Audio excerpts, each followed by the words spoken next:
नमस्कार, आप देख रहे हैं हिंदी खबर। मैं हूं आपके साथ पंकज यादव। करते हैं बुलेटिन की शुरुआत, जहां पर रक्षा मंत्रालय की उच्च स्तरीय बैठक में बड़ा फैसला लिया गया है। सेना, नौसेना और वायुसेना हाई अलर्ट पर।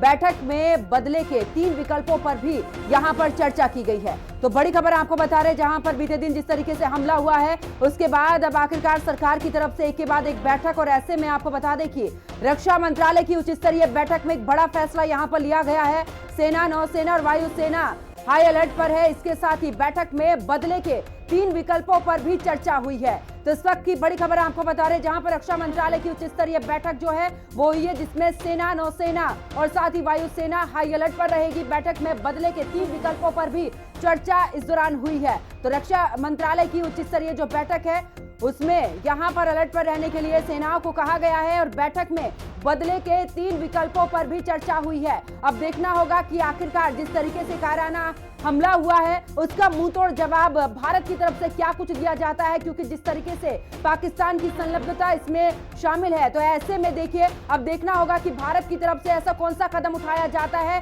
जो कि एक बार फिर से पाकिस्तान को मुंहतोड़ जवाब इस दौरान दिया जाए, और जिस तरीके से कायराना हरकत की है, आतंकियों को सबक सिखाया जा सके। इससे पहले हमने देखा एयर स्ट्राइक हमने देखी, और उसके बाद अब देखना होगा कि आखिरकार इसको लेकर क्या कुछ कदम उठाया जाता है सरकार की तरफ से, क्योंकि जिस तरीके से गृह मंत्री पहुंचे और उन्होंने मौका वारदात का पूरे तरीके से निरीक्षण किया, वहां पर पल पल की अपडेट उन्होंने ली, और साथ ही आपको बता दें कि जिस तरीके से तस्वीरें भी आतंकवादियों की निकलकर सामने आई हैं, और ऐसे में सूत्रों के हवाले से ये खबर भी है कि करीब 7 ये आतंकवादी थे और 40 मिनट तक ये वहां पर मौजूद रहे, जहां पर ये कायराना हरकत उनकी तरफ से की गई है। और इसी पर ज्यादा जानकारी के लिए हमारे सहयोगी लाल चौक से मोहम्मद मुकर्रम हमारे साथ में जुड़ चुके हैं। मोहम्मद मुकर्रम, देखिए कायराना हरकत हुई है, लेकिन उसके बाद अब फिलहाल वहां पर क्या स्थिति बनी हुई है, क्योंकि जिस तरीके से इस दौरान बैठक हुई है और बैठक में तीनों ही सेनाओं को हाई अलर्ट पर रहने की बात कही है।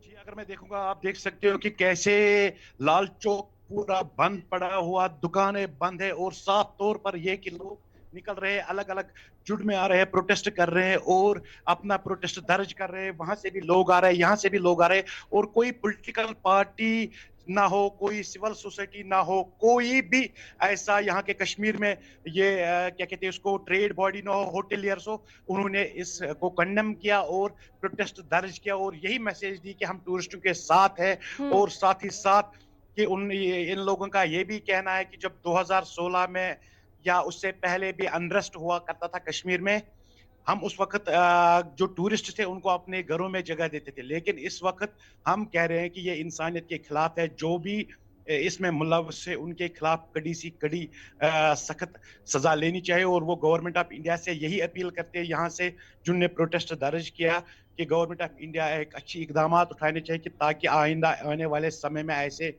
हालात ना पैदा हो। और साथ ही साथ आप देख सकते हैं ये वही लाल चौक है जहां पे एक जमाने में प्रो पाकिस्तान का जो सेपरेटिस्ट कैंप, वो प्रो पाकिस्तान की हड़ताल कॉल दिया करती थी, और ये मार्केट ऐसे ही बंद रहा करता था। लेकिन आज पहली बार ये देखने को मिला है कि एंटी पाकिस्तान के जो टेररिज्म, ये जो एक्टिविटी, ये इंसिडेंट जो कल सानिया हुआ था पहलगाम में, उसके विरोध में ये आज ये लाल चौक बंद कर दिया गया है। इसमें चाहे main stream political parties, PDP, national conference जिसकी सरकार है, उन्होंने प्रोटेस्ट किया, और उन्होंने भी हड़ताल की कॉल दी, बंद थी, कि ताकि ये मैसेज जाए पूरे इंडिया में है कि हम एक दूसरे के साथ है। खास साथ तौर पर मीडिया पे भी ये उंगलियां उठाई गई है कि कुछ मीडिया आउटलेट्स हिंदू मुस्लिम को इसमें डिवाइड करवाना चाहते हैं, हालांकि ये कह रहे हैं कि हम भाईचारा है। और साथ ही साथ जो भी कश्मीरी है वो इस एक्ट को कंडेम कर रहे हैं और कह रहे हैं कि ये बारबेरिक एक्ट है, इंसानियत के खिलाफ है, क्योंकि कश्मीर ह्यूमैनिटी, हॉस्पिटैलिटी के अगर हम कहेंगे कि माना जा रहा है, तो उन कश्मीरी जितने भी यहाँ पे कश्मीरी है वो यही कह रहे हैं कि ये प्रोटेस्ट हम दर्ज कर रहे हैं कि जो भी इस एक्ट में टेररिज्म एक्टिविटी में इन्वॉल्व है उनके खिलाफ जल्द से बिल्कुल। जल्द लेकिन मोहम्मद ये मुकर्रम, करें। यहाँ पर देखिए, क्योंकि अब 3 विकल्प की भी बात करी है कि बदले के 3 विकल्प, क्योंकि जिस तरीके से बैठक हुई और पीओके में इसकी पूरी रणनीति तैयार हुई है कि किस तरीके से वहां पर जो कैंप में पूरी तरीके से यहाँ पर इनको जो ट्रेनिंग है वो दी गई थी आतंकवादियों को। देखिए, ऐसे में क्या पीओके को लेकर एक बार फिर से अगर पाकिस्तान की बात करें तो क्या उसने यहाँ पर खुली चुनौती दे दी है? और दूसरी तरफ सवाल ये भी उठता है, क्योंकि जो जहां पर हमला किया गया है उसके पीछे का जो पूरा एरिया है उस एरिया को पूरे ही तरीके से सेना ने एकदम बंद किया हुआ है, और ऐसे में पाकिस्तान की दूरी महज 40 किलोमीटर की रह जाती है। क्या ऐसा भी अंदेशा लगाया जा रहा है कि वहां से वारदात को अंजाम देकर जो आतंकवादी थे वो पाकिस्तान वापस चले गए? जी, अगर हम बात करेंगे टोपोग्राफी जहां पे अटैक हुआ पहलगाम में, उसको मिनी स्विट्जरलैंड कहा जाता है। वहां पे नेटवर्क भी नहीं, बदकिस्मती की बात यह है कि नेटवर्क भी नहीं है वहां पे कोई। और जब ये इंसिडेंट हुआ, फायरिंग आदादूर चल रही थी, जब तक ये सिक्योरिटी फोर्सेस के तहत बात पहुंचती फोन के जरिए, कोई कम्युनिकेशन के जरिए, तब तक टेररिस्टों ने काम अंजाम दिया था। जो ही फिर कहीं पे कनेक्टिविटी हुई तो वहां का जो एक वाहिद नाम लड़का है जिसने फिर जहां पे सिग्नल मिली सिक्योरिटी फोर्सेस को, लोगों को इन्फॉर्म की, तब तक ये हादसा हुआ था। लेकिन इसके बगल में अगर हम टोपोग्राफी की बात करेंगे, कश्मीर की टोपोग्राफी ऐसी है कि पहाड़ी जो वादी है ये पहाड़ों से बंधा हुआ है। इससे बगल में अगर हम देखेंगे किश्तवाड़ और डोडा जिला पड़ता है। अगर हम बात करेंगे कि हाल ही में जो डोडा में एनकाउंटर है जिसमें देश के टॉप लश्कर कमांडर सैफुल्लाह को खत्म कर दिया गया था, कहीं ना कहीं कनेक्टिविटी, अगर हम बात करेंगे कि डिफेंस एक्सपर्ट्स का कहना है कि जो डोडा किश्तवाड़ में टेररिस्ट घूम रहे हैं, एक्टिविटीज कर रहे हैं, कहीं ना कहीं उनका ही ये हाथ है इसमें, वही वाले इस बैलेट में आए हुए हैं। अगर हम बात करेंगे, जब हम हिंदी खबर ने एक्सक्लूसिव स्टोरीज की थी, जो कोकरना गडोल एनकाउंटर हुआ था जिसमें कर्नल मनप्रीत सिंह, डीएसपी हुमायूं भट्ट ने अपनी जान खो बैठी थी, ये इसी बैलेट जो अगर हम कहेंगे पहाड़ी कनेक्टिविटी है एक दूसरे के साथ, तो कहीं ना कहीं डोडा किश्तवाड़ पहलगाम और ये जो अनंतनाग है, ये एक बेल्ट जो है पहाड़ी है, ये एक दूसरे के साथ कनेक्ट है और घना जंगल है। और सिक्योरिटी फोर्सेस के लिए भी अब चुनौती वाली बात यह है कि किस तरीके से इन जंगलों में जाए, इन टेररिस्टों के जो हाइड्स है उनको बस्ट किया जाए और इनके साथ कब कांटेक्ट हो जाए ताकि ये इनकाउंटर हो जाए या इनको अपने अंजाम तक पहुंचाया जाए। लेकिन सबसे इंपॉर्टेंट बात है, फिलहाल इस वक्त हेलीकॉप्टर्स, ड्रोन्स इस एरिया में गश्त कर रहे हैं। क्यों? इससे पहले लग रहा है कि ये जो टेररिस्ट्स है इन्होंने स्ट्रेटेजी बनाई होगी इससे पहले, क्योंकि ये रेकी किया होगा इन्होंने, ये एक दिन में नहीं आए होंगे वहां पे और उन्होंने अटैक किया। इससे साफ तौर पर जाहिर लगता है कि जो डिफेंस एक्सपर्ट्स ने हिंदी खबर को बताया कि इन्होंने पहले रेकी किया होगा, लगभग इसको 10-15 दिन या 1 महीना भी लगा होगा इस स्पॉट को देखने में, कैसे हम फिर भाग सकते हैं और कितने टाइम में हम वापस अपने हाइड आउट्स में पहुंचे। लेकिन इसमें इंपॉर्टेंट बात है कि नेटवर्क ना होने की वजह से 40-30 लोगों की जान खो बैठे, हलाक हुई है। क्योंकि अगर नेटवर्क होता, जो ही फायरिंग स्टार्ट हुई, अंदाजन कहीं ना कहीं बताया जा रहा है कि वो लोकल पुलिस स्टेशन या सिक्योरिटी फोर्सेस को कनेक्ट करते हैं, इंफॉर्मेशन देते हैं। लेकिन नेटवर्क ना होने की वजह से वहां पे ऐसा एक भी फैक्टर देखने को मिल रहा है कि वहां पे कनेक्टिविटी की कमी भी है, क्योंकि ये पहलगाम के दाएं साइड एक इलाका है जहां पे लोग पैदल या घोड़ों पे जाते हैं और मिनी स्विट्जरलैंड जैसा इलाका है। हर तरफ, अगर हम विजुअल्स में भी आपने देखा होगा, जितने भी हमारे दर्शक है, कि हर तरफ पहाड़ और तो वापस आपके पास में लौटेंगे और बड़ी खबर अपने दर्शकों को बता देते हैं। दरअसल पाकिस्तान को पूरी तरह से अलग थलग करने पर विचार हुआ है और सभी तरह के कारोबार पर रोक संभव। वाघा बॉर्डर कार्यक्रम पर भी रोक लग सकती है। पाकिस्तान के खिलाफ यूएन भी जा सकता है भारत। इसके अलावा यूएनएससी में भी रखे जाएंगे पाकिस्तान के खिलाफ सबूत। तो बड़ी खबर आपको बता रहे, जहां पर देखिए एक बार फिर से इसका मुंह तोड़ जवाब देने के लिए भी यहां पर पूरे तरीके से विचार किया गया है। सभी तरह के कारोबार पर रोक संभव और साथ ही जो वाघा बॉर्डर है उस पर भी जो कार्यक्रम है उस पर रोक लग सकती है। पाकिस्तान के खिलाफ यूएन भी जा सकता है भारत। इसी के साथ यूएनएससी में रखे जाएंगे पाकिस्तान के खिलाफ सबूत। तो पाक को पूरी तरह से अलग थलग करने पर विचार, क्योंकि जिस तरीके से ये नापाक हरकत की है और ऐसे में वहां पर मासूमों के साथ में खिलवाड़ किया गया है। इसी के साथ आपको बता दें कि वाघा बॉर्डर जो कार्यक्रम होता है उस पर भी रोक लग सकती है और इस बार देखना होगा कि आखिरकार भारत की तरफ से क्या कुछ मुंह तोड़ जवाब इस बार पाकिस्तान को दिया जाता है। हमारे सहयोगी मुकर्रम भी हमारे साथ में लगातार बने हुए हैं। मुकर्रम, देखिए क्योंकि सुबह से ही इस तरीके की खबरें आ रही थी कि भारत सरकार जल्दी कोई फैसला भी ले सकती है, ऐसे में चाहे इस दौरान संधि को लेकर बात हो या फिर दूसरी जिस तरीके से वाघा बॉर्डर पर कार्यक्रम होता है उसको पूरे तरीके से उस पर रोक लगाने की यूएन जाने की तैयारी हो या फिर यूएनएससी में पाकिस्तान के खिलाफ तमाम सबूत रखने। जी, सबसे इंपॉर्टेंट और ब्रेकिंग न्यूज़ ये है, 2 चीज़ों पे इस वक़्त भारत इक़दामात उठा सकता है। एक तो इंडस वाटर ट्रीटी, जिस पे यूएस हमेशा इंटरफेयर कर रहा था। भारत इस वक़्त पानी बंद कर सकता है हम्म। पाकिस्तान को, जो कि इंडस वाटर ट्रीटी एक बहुत बड़ा, जिस पे 1-2 जंग भी हुए, और जो स्ट्रैटेजिकली और जियोपॉलिटिक्स की अगर हम बात करेंगे, पाकिस्तान के लिए महत्वपूर्ण है। क्योंकि जो भारत से पानी बहता है दरियाओं के ज़रिए, वो पाकिस्तान में ही जाता है, और पाकिस्तान की डिपेंडेंसी भारत के पानी पे ही है। उसको कहा गया था इंडस वाटर ट्रीटी। अगर हम्म। इंडस वाटर ट्रीटी पे पाबंदी लगाई गई तो पाकिस्तान खुद ब खुद अपने घुटनों पे आएंगे। और जो वाघा बॉर्डर पे अगर हम बताएंगे कि जो वाघा बॉर्डर खुला है, जहां पे यहाँ के नागरिक वहां जाते हैं और वहां के नागरिक यहाँ आते हैं पाकिस्तान से, तो वहां पे भी अगर बैन लग सकती है, लेकिन उतना इम्पैक्ट वो नहीं रख सकता है जितना इम्पैक्ट इंडस वाटर ट्रीटी का हो हम्म। सकता है पाकिस्तान के लिए। अगर भारत ने ये पानी सारा बंद कर दिया, क्योंकि पाकिस्तान मजबूर हो जाएगा यूएस को मनवाने में कि इंटरफेयर करो इस मामले की। अगर आप देख सकते हैं कि China, America, Benjamin Netanyahu, Israel, और जितने भी टॉप लीडर्स है, या व्लादिमीर पुतिन, जितने भी रशिया का प्रेसिडेंट, उन्होंने कंडम किया इस अटैक को। और इससे लग रहा है कि भारत के साथ इस वक्त पूरी दुनिया खड़ी है, चाहे अमेरिका डोनाल्ड ट्रंप हो, चाहे चाइना प्रेसिडेंट हो, और चाहे साथ ही साथ अगर हम बात करेंगे रशिया, इसराइल और यूरोपियन कंट्रीज ने कंडमनेशन की इस अटैक को, चाहे एक्स के जरिए। लेकिन महत्वपूर्ण बात यह है कि भारत क्या India government of India Indus water treaty पे कुछ इकदाम उठाएंगे जो कि पाकिस्तान को भारी पड़ सकता है। बिल्कुल। और देखिए मुकर्रम, ऐसे में सवाल यह भी खड़ा होता है, भारत में अमेरिका के उपराष्ट्रपति का आना, प्रधानमंत्री नरेंद्र मोदी का सऊदी अरब जाना, और ऐसे में जिस तरीके से देश में पूरे तरीके से व्यापक तरीके से अब भारत आगे बढ़ रहा है, यह भी खल रहा है पाकिस्तान को, और ऐसे में कायराना हरकत जो है वो पाकिस्तान की तरफ से की गई है।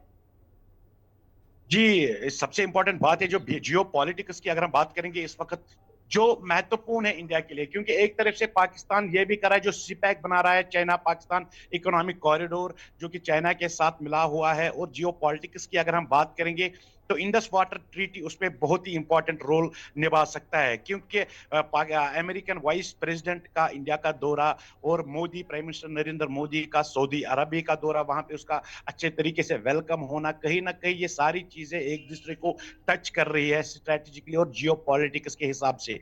और भारत जिस तरीके से पूरे विश्व में, पूरे देश में ग्रोथ कर रहा है, और अपनी जो फॉरेन पॉलिसी है इंडिया की, वो अच्छी तरीके से निभा रही है, चाहे भी किसी भी मुल्क से हो।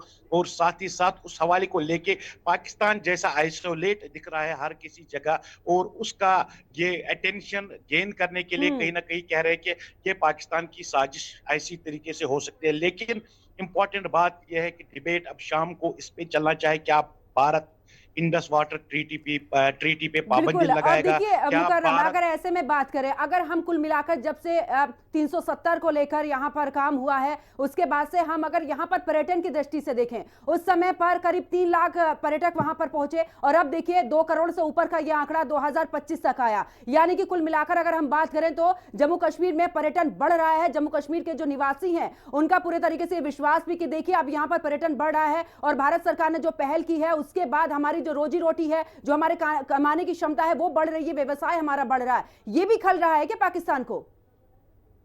जी, अगर हम बात करेंगे, जो टूरिस्ट पिछले 5 सालों से देख रहे हैं आंकड़े, करीब 2 करोड़ के करीब जो गवर्नमेंट की क्लेम है वो आ रहे हैं पर्यटक, जिन्होंने यहाँ पे जो मुख्तलिफ जगहों पे गए हैं। लेकिन साथ ही साथ अब इंपॉर्टेंट बात यह है कि क्या टूरिज्म पे असर पड़ सकता है। जितने भी होटेलियर जिन्होंने भी इन्वेस्ट किया था, जिन्होंने टूरिज्म गाड़ियां लाई थी, जो भी टूरिज्म सेक्टर के साथ, ट्रेड के साथ है, लेकिन उनका भी जब हमने अभी बात की उनके साथ, उनका भी यही कहना है कि इस वक्त हम बिजनेस की ओर नहीं देख रहे हैं, हम कंडम कर रहे हैं, और हम यही चाहते हैं कि भारत सरकार इसके खिलाफ सही से कार्रवाई का सही एक्शन ले, और कड़ी एक्शन ले। जो भी इन हमलों के पीछे है उनके खिलाफ सही एक्शन ले।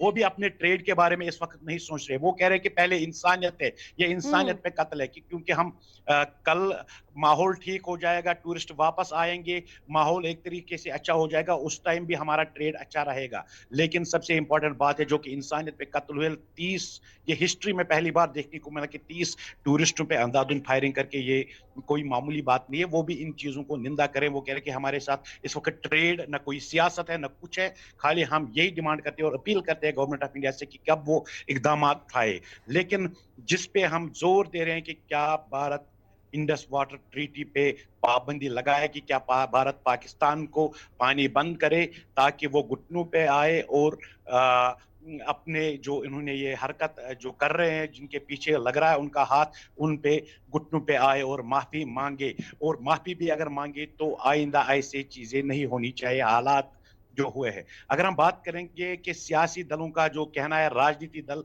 वो तो राजनीति करते हैं, लेकिन आम नागरिक, आम कश्मीरी वो यही मैसेज दे रहे हैं कि हिंदू मुस्लिम सिख ईसाई भाई भाई, भारत एक ऐसा देश है जहां पे हम हिंदू मुस्लिम सिख ईसाई एक भाईचारे के हिसाब से रह रहे हैं। और यहाँ से भी जितने भी सुबह से इसी लाल हम्म। चौक में प्रोटेस्ट हुए, मैं फिर एक बार ये दोहराता हूँ कि ये लाल चौक इसी तरीके से बंद हुआ करता था जब पाकिस्तान के सेपरेटिस्ट वाले, हुरियत वाले या सेपरेटिस्ट ग्रुप कॉल दिया करते थे, हड़ताल की कॉल, तो उस टाइम ये लोग बंद रहा करते थे और कह रहे थे कि हम हमारा मसला हल होना चाहिए। लेकिन आज नवीयत और सूरत हाल ये है कि आज ये दुकानें इसलिए और ये लाल चौक इसलिए बंद है, वीरान है, और ये कह रहे कि पाकिस्तान के खिलाफ और जो भी इन हमलों के पीछे है उनके खिलाफ सख्त से सख्त एक्शन होनी चाहिए। बिल्कुल। आप देख सकते हो कि कितनी हम्म। तब्दीली और कितनी चेंज ग्राउंड पे देखने को मिली। एक जमाने में एक चीज पे प्रोटेस्ट करना, और आज 5 साल के बाद ही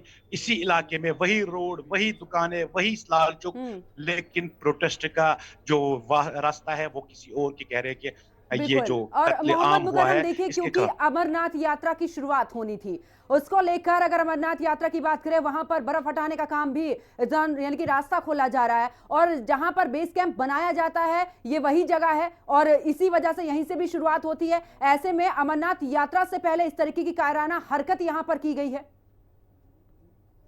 जी, अगर हम बात करेंगे अब अमरनाथ यात्रा, उसके लिए फॉर्म रजिस्ट्रेशन स्टार्ट हुई है।